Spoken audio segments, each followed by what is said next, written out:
नमस्कार। बहुत बहुत स्वागत है आप सभी का इस बेहद विशेष कार्यक्रम स्पॉटलाइट में। आपके साथ मैं हूं भावना। दर्शकों, हमारे इस कार्यक्रम में हम आपको मिलवाते हैं देश और दुनिया की उन शख्सियतों से जो अपने क्षेत्र में बहुत अच्छा कार्य कर रही हैं और आपके लिए वो प्रेरणादायी हैं। और आज इसी कड़ी में हम आपको मिलवाने जा रहे हैं विश्वविख्यात ज्योतिषाचार्य अनिल वर्मा जी से, जो कि वास्तुशास्त्र के ज्ञाता हैं, साथ ही मां बगलामुखी के दीक्षा प्राप्त साधक हैं। तो आइए उनका स्वागत करते हैं और कार्यक्रम की शुरुआत करते हैं। आचार्य श्री, बहुत बहुत स्वागत है आपका। नमस्कार जी। दर्शकों, ज्योतिष के माध्यम से भी जीवन को बेहतर बनाया जा सकता है, जीवन में कामयाबी हासिल की जा सकती है और इस क्षेत्र के अंदर बहुत से लोग अपना सहयोग देकर अपने जीवन को लाभान्वित कर चुके हैं, आगे बढ़ चुके हैं। उन्हीं में से एक हैं आचार्य अनिल वर्मा जी। आइए उनसे जानते हैं ज्योतिष के बारे में।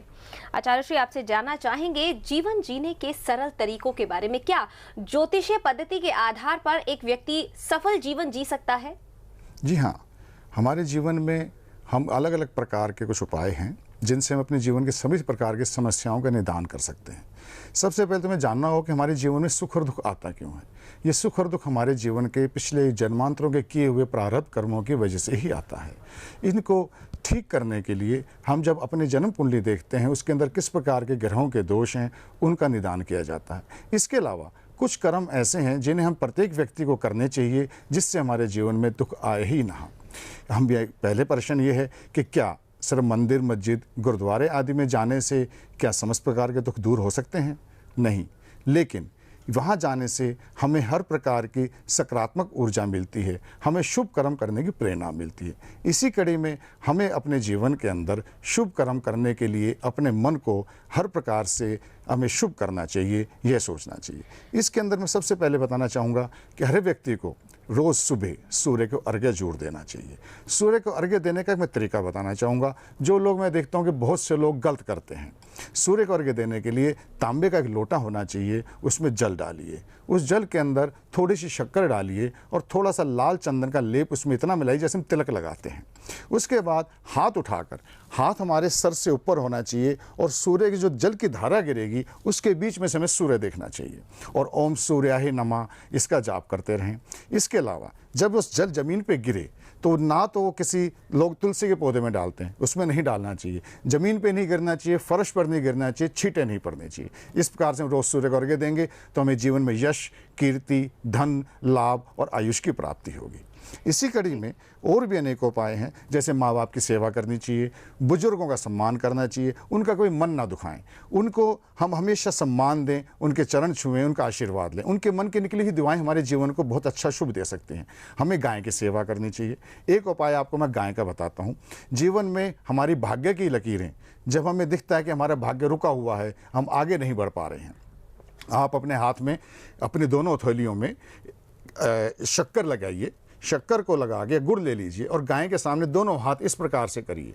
गाय शक्कर को खाएगी, साथ साथ आपकी हथेलियों को चाटेगी। आप ये कुछ दिन करके देखिए, आपको बहुत ही अच्छे रिजल्ट्स मिलेंगे, बहुत जल्दी जीवन में शुभता प्राप्त होगी। इसी प्रकार से हम जीवन के अंदर कुत्तों को ना मारें, कुत्तों को रोटी खिलाएं, दूध दें। सड़क पे गली में घूमते हुए कुत्ते हैं, उनको किसी को बीमारी है, कोई कुछ तो उसकी दवाई करवा दें। गरीब बच्चे हैं, आपको देखते होंगे आसपास के गरीब बच्चे हैं, उनको विद्या पढ़ने के लिए, स्कूल जाने के लिए ड्रेस नहीं है, जूते नहीं है, किताबें नहीं है, उनकी मदद कर दीजिए, बहुत अच्छा शुभ होगा। गुरु बहुत अच्छी तरह ठीक हो जाएगा आपका। जीवन के अंदर आपको विद्या की प्राप्ति, विद्या देने से विद्या मिलती है। आप किसी गरीब बच्चे का उत्थान करेंगे, जीवन में आपकी भी उन्नति होगी। इसी कड़ी में पक्षियों को दाना डालिए, बहुत शुभ होता है।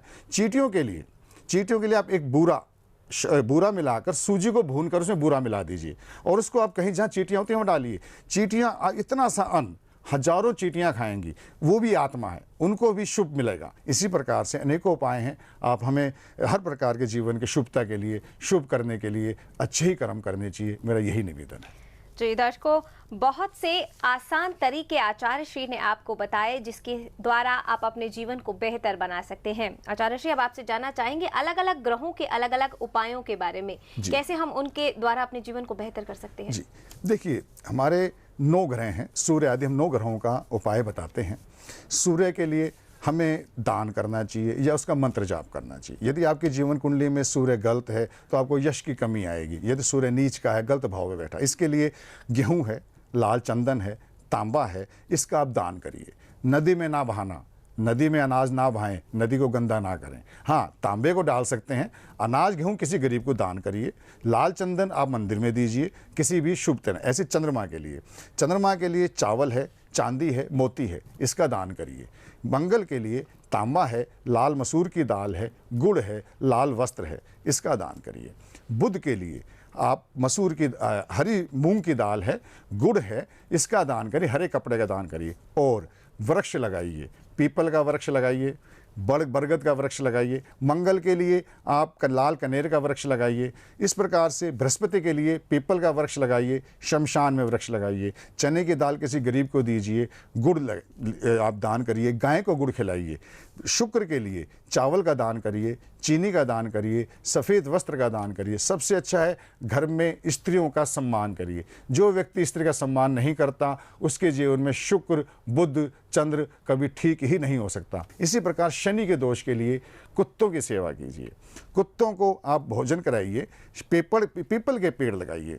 और शनि के लिए मंदिर में सेवा करिए। शनि के लिए गुरुद्वारे में, मंदिर में जाकर जूतों की सेवा करिए। नदियों को गंदा ना करें, नदियों में कपड़े ना डालें, कोई भी वस्त्र नदियों में ना छोड़ें, शनि खराब हो जाएगा। दर्शकों, फिलहाल वक्त हो गया है आप सभी से विदा लेने का, लेकिन जाने से पहले आचार्य श्री का धन्यवाद देना चाहेंगे इस तमाम जानकारी के लिए। आचार्य श्री बहुत बहुत धन्यवाद।